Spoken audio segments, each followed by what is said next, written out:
What's up, everybody? What I'm going to give to you today is 5 tips on how to get your first deal. So hopefully you'll get a lot of action items out of this video to get your first deal. Pay attention. I got some good stuff coming for you. One of the best tips I can give you guys is how do you get your first deal if you want to be a real estate investor. Figure out what your end is, what your goal is, and then work backwards. So figure out, do you want to be a buy and hold investor and you want rental properties for long-term cash flow? Do you want to be a flipper and make short-term profits? Or do you want to start out wholesaling where you're just finding the deal and then assigning it to an end buyer for a fee? Have that end in mind before you start doing anything, and you might need to think about it a little. I started out as buy and hold. I don't recommend you do that. Then what I did was I transitioned into wholesaling and then fix and flip and then buy and hold again. So if you're just starting out, I think wholesaling is a good place to start because the offers that you make and the contracts that you get on properties will probably not be the best deals and it won't be the best properties, but you'll not be taking the risk of actually taking title and actually buying the property. So wholesaling is a great place to start out. One of the other things is something called a buy box, and you've heard me talk about that on some of my other videos. So what kind of houses are you looking for? I'm going to give you an example of my buy box. I'm looking for houses that are in eastern North Carolina, Wake County, Pitt County, Johnson County, Harnett County. I am well under the median price point. Right now, 2023, my ARV is under $300,000. I don't want any part of this $400,000 or $500,000 houses. 3 bedrooms, 2 baths, built after 1970 I can go down to 1960 at times. I really like manufactured and mobile homes right now. But generally speaking, it was built in 1910, 20, 30, 40. I don't want it. I don't like major renovations right now. I don't like houses with structural problems. I like mostly cosmetic, which means carpet, paint, punch list.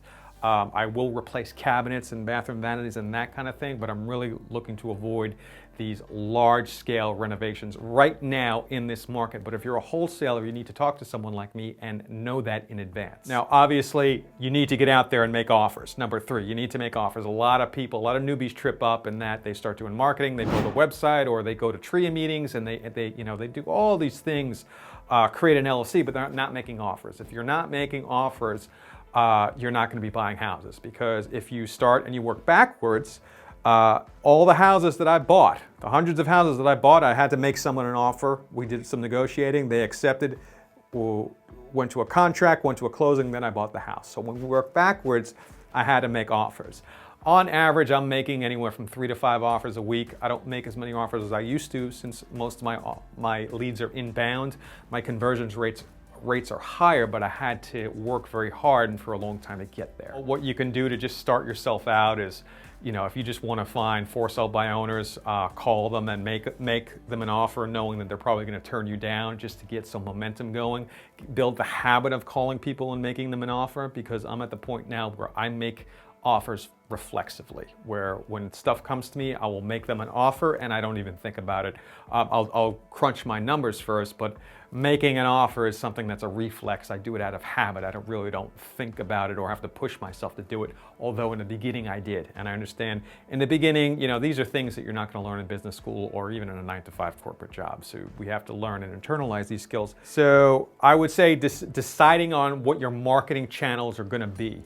So when you're just starting out, you want to do driving for dollars, you want to do door knocking, do you want to do bandit signs, do you want to do cold calling? Pick a channel, and then you're going to start to, as time goes on, you're going to start to learn what does and what does not work with all those channels. And generally, you can pick an outbound channel, or when you're actually knocking doors or you're calling people, and then maybe an inbound channel as well, where you might be doing some bandit signs or something like this. So you get a little bit of that outbound and that inbound activity at once. That seems to be more efficient, but you're going to have to determine what your budget is and what you can afford to spend. Now, obviously, you have heard me talk about how my website is my primary channel. It does take time, effort, and some money, so you don't have to start there, but eventually I would incorporate that into my overall strategy. I started building websites in the early teens, but it was a long process. Now, I wouldn't recommend anybody go anywhere other than Investor Carrot,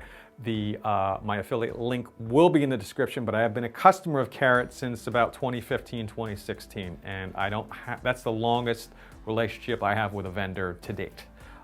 So I don't take my recommendations lightly. It's because these are products that I actually consume and actually believe in. And the last one, now this might sound like you've heard this before, but if you want to be successful, even if you want to be full-time and do real estate full-time and be a full-time investor, that's great. If you just want to buy one rental property, very doable goal, but you can't quit.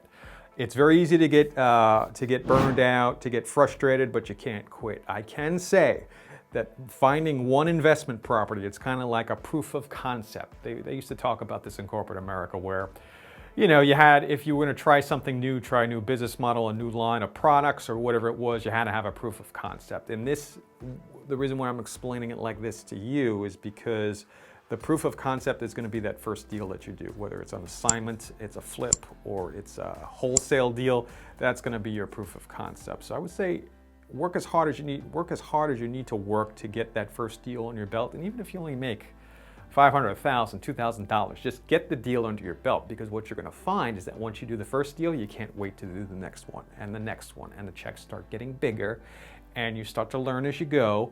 Now, like me, I've made huge checks. You saw my video on the $272,000 flip. So I've gotten big checks on deals before, but you know, I had to start out where I wholesaled a deal and I made $500. And is that worth it? Well, one time, it's a learning experience, but I'm not going to do that regularly, but you know, you got to start somewhere. So don't quit, make offers, put all your comments in the comments section so I can answer your questions. I can't answer your questions if I don't know what they are. Remember to like this video and subscribe to the channel, because there's going to be more content coming your way. Thanks, guys.